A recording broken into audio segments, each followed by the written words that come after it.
राम मंदिरात झालेल्या चोरीच्या घटनेमुळे संपूर्ण परिसरात संतापाची लाट उसळली असून हिंदू धर्मीयांच्या भावना तीव्रपणे दुखावल्या गेलेत। या प्रकरणावर जगद्गुरू रामानंदाचार्य नरेंद्राचार्य महाराज यांनी कठोर प्रतिक्रिया देत मंदिर व्यवस्थापनाबाबत मोठी मागणी केली।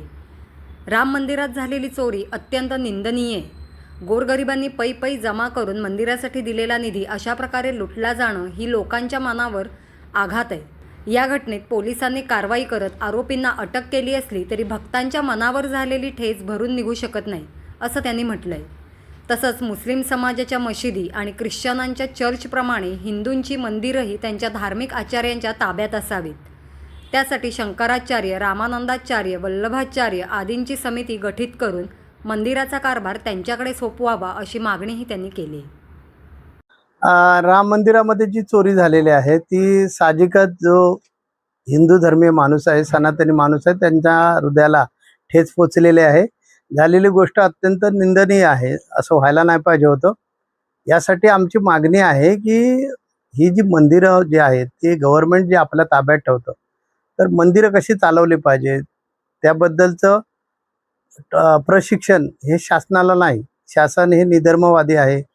आपला देश जो आहे तो निधर्मवादी असल्यामुळे धर्माची संस्कृती, अध्यात्म, धर्माबद्दलची काळजी घेणं या गोष्टी कळणार नाहीत आणि त्यांना कळल्या पाहिजे अशी पण इच्छा ठेवणं चुकीचं आहे।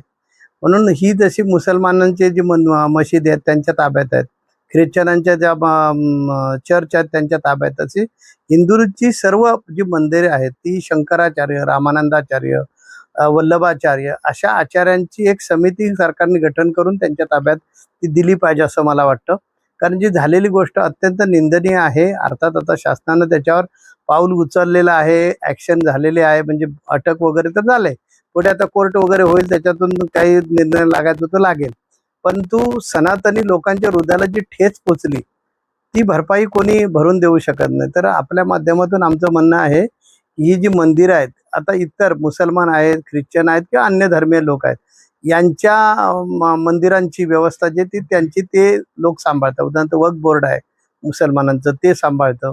अशा प्रकारे आमचे हिंदूंची पण जी मंदिरं आहेत ही सगळी मंदिरं शंकराचार्य, अधिकृत रामानुजाचार्य, अधिकृत वल्लभाचार्य, अधिकृत रामानुजाचार्य ही आमचे आचार्य आहेत हिंदू धर्माचे सगळे मंडळी। तर अशा आचार्यांची एक सरकारने समिती गठीत करावी आणि त्या समितीच्या ताब्यात ती मंदिरं दिली पाहिजे। म्हणजे आमचं मंदिरं जी आहे आमच्या ताब्यात आली तर आम्हाला आमची धार्मिकता जी आहे ती जपता येईल, धार्मिक शिक्षण देता येईल। मग सरकारने ग्रंथ वाचलेत का, आमची संस्कृती माहिती आहे का, नाही माहिती आहे। मग तिथे अशा प्रकारचे जे अधिकारी लोक जे आहेत, आता शाळा कॉलेजमध्ये इंग्रजांनी पहिलं काय केलं, गुरुकुल पद्धत हटवून टाकली।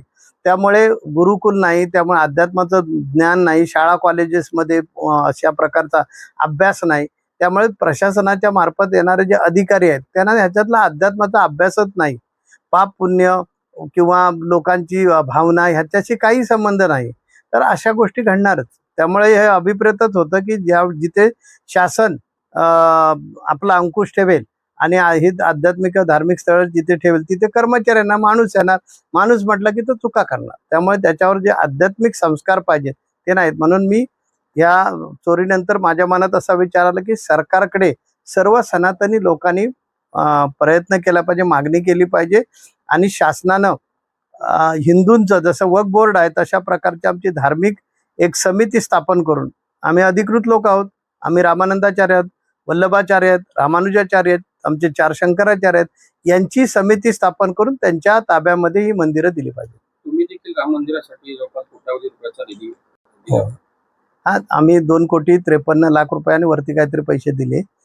हा तोच सांगायचा मुद्दा आहे की हा अस्मितेचा प्रश्न आहे ना, आमच्या सगळ्यांच्या भावनांचा प्रश्न। ज्या लोकांनी आम्हाला मी काय माझ्या खिशातले पैसे दिले नाही, ज्या लोकांनी ते पैसे जमा करून दिले, गोरगरिबांनी पै जमा करून दिलेले आहे आणि तिथे ज्यावेळी चोरी होते तेव्हा लोकांच्या भावनेला जी ठेच पोचते ती अत्यंत वाईट गोष्ट आहे आणि ती नाही झाली पाहिजे। म्हणून कुठलंही शासन असेल तरी शासन निर्णय म्हणजे कठोर कारवाई करेल वगैरे, ठीक आहे, पण भावना परत आणता येणार नाही। त्यामुळे कारवाई जी आहे ती झाली ती योग्यच आहे, पण शासनानं जरूर विचार करावा। आणि तुमच्या माध्यमातून मी परत एकदा सांगेन, सर्व सनातनी लोकांनी हा विचार मांडला पाहिजे आणि शासनानं असा कायदा करून ही मंदिरं जी आहेत ती अन्य धर्मीय लोकांच्या ताब्यात कशी मंदिरं आहेत, तशी हिंदूंची मंदिरं हिंदूंच्या आचार्य लोकांच्या ताब्यात का नको, साधू संत महंतांच्या ताब्यात का नको?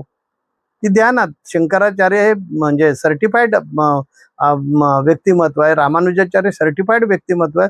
हिंदू धर्माचं नेतृत्व करतात, हिंदू धर्माचं ते नेतृत्व करतात. त्यांच्यावर प्रचंड श्रद्धा असते लोकांची. आता मीच बघा, मी लोकांना सांगितलं मेल्यानंतर बॉडी दान करा. 56,000 लोकांनी फॉर्म भरून दिले आणि त्याच्यापैकी आतापर्यंत आमचे 228 लोकांनी बॉडी डोनेट केल्या.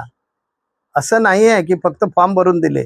आपला नातेवाईक, आपली आई की आपले वडील की आपला भाऊ की आपली बहीण वारल्यानंतर बॉडी गव्हर्नमेंटच्या शासकीय महाविद्यालयाला द्यायची आहे, ती पण फुकट द्यायची आहे आणि शिक्षणासाठी द्यायची आहे. तर म्हणजे लोकांचं केवढं प्रेम असेल माझ्यावर. मग अशा लोकांनी जर त्या संस्थेमध्ये आलेत तर मंदिरं जी आहेत त्या मंदिरांची पावित्र्य जपलं जाईल, ती संस्कृती जपली जाईल. तो धर्माचा पैसा जो आहे तो धार्मिक शिक्षणासाठी लावला जाईल आणि धर्म आवश्यक आहे. तुम्ही अध्यात्म आणि विज्ञानाची सांगड घालून जगलं पाहिजे, तरच माणूस म्हणून तुम्हाला उत्तम प्रकारे जगता येईल. रामाचा वापर केवळ राजकारण